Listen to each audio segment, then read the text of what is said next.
दोस्तों, हजरत ईसा अलैहिस्सलाम की वफात के बाद क़यामत को सिर्फ 40 साल रह जाएंगे। फिर एक खुशबूदार ठंडी हवा चलेगी जो लोगों के बगलों के नीचे से गुजरेगी, जिसका असर ये होगा कि मुसलमान की रूह कब्ज हो जाएगी और दुनिया में काफिर ही काफिर रह जाएंगे, उन्हें पर क़यामत कायम होगी।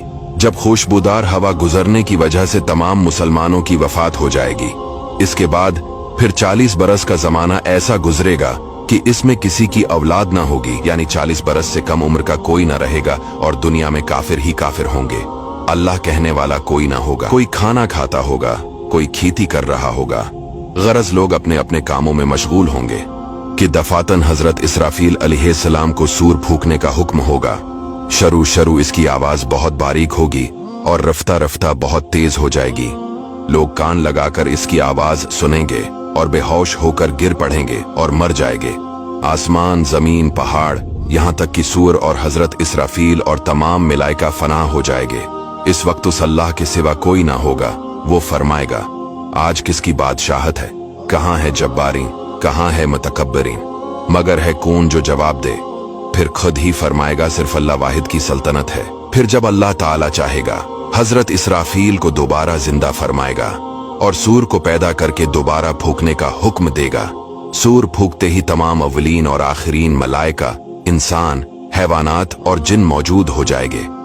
सबसे पहले हुजूर सल्लल्लाहु अलैहि वसल्लम अपने कब्र मुबारक से यूं बरामद होंगे कि दाहिने हाथ में सिद्दीक़ अकबर का हाथ, बाएं हाथ में फारूक आज़म। फिर मक्का और मदीना के मकाबिर में जितने मुसलमान दफन है, सबको अपने हमराह लेकर मैदान हशर में तशरीफ ले जाएंगे।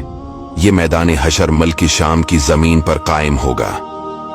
इस दिन जमीन ताबने की होगी और आफताब एक मेल के फैसले पर होगा। दोस्तों, आफताब 4000 बरस की राह के फैसले पर है और इसकी तरफ आफताब की पीठ है। फिर भी जब सर के मुकाबिल आ जाता है, घर से बाहर निकलना दुश्वार हो जाता है। इस वक्त की एक मील के फैसले पर होगा। तेज और गर्मी का क्या पूछना, और अब मिट्टी की जमीन है, मगर गर्मियों की धूप में जमीन पर पांव नहीं रखा जाता। इस वक्त जब ताबने की होगी और इस कदर से पसीना निकलेगा, 70 गुज जमीन में जज्ब हो जाएगा। फिर जो पसीना जमीन ना पी सकेगी, वो ऊपर चढ़ेगा। किसी के टखनों तक होगा, किसी के घटनों तक, किसी के कमर, किसी के सीने तक, किसी के गले तक और काफिर के मुंह तक चढ़कर मिसले लगाम के जगड़ जाएगा, जिसमें वो डबकियां खाएगा। जबानें सूख कर कांटा हो जाएंगी, बाजों की जबानें मुंह से बाहर निकल आ जाएंगी, दिल अबल कर गले को आ जाएंगे। जिसने चांदी सोने की ज़कात न दी होंगी, इस माल को खूब गर्म करके उसकी पेशानी पर दाग करेंगे, यहां तक कि लोगों का हिसाब खत्म हो। फिर बावजूद इन मुसीबतों के कोई किसी का प्रसाने हाल ना होगा। भाई से भाई भागेगा, माँ बाप औलाद से पीछा चढ़ाएंगे, बीबी बच्चे अलग जान चराएंगे। हर एक अपनी अपनी मुसीबत में गिरफ्तार, कौन किसी का मददगार होगा। दोस्तों, ये है महशर का दिन।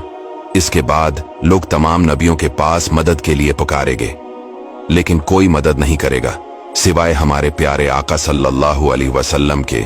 इसीलिए दोस्तों, अपने नबी सल्लल्लाहु अलैहि वसल्लम से मोहब्बत कीजिए। हुजूर पेशे हक मज़दा शिफात का सुनाते जाएंगे, आप रोते जाएंगे, हमको हंसाते जाएंगे। दोस्तों, इस वीडियो को शेयर जरूर कीजिएगा।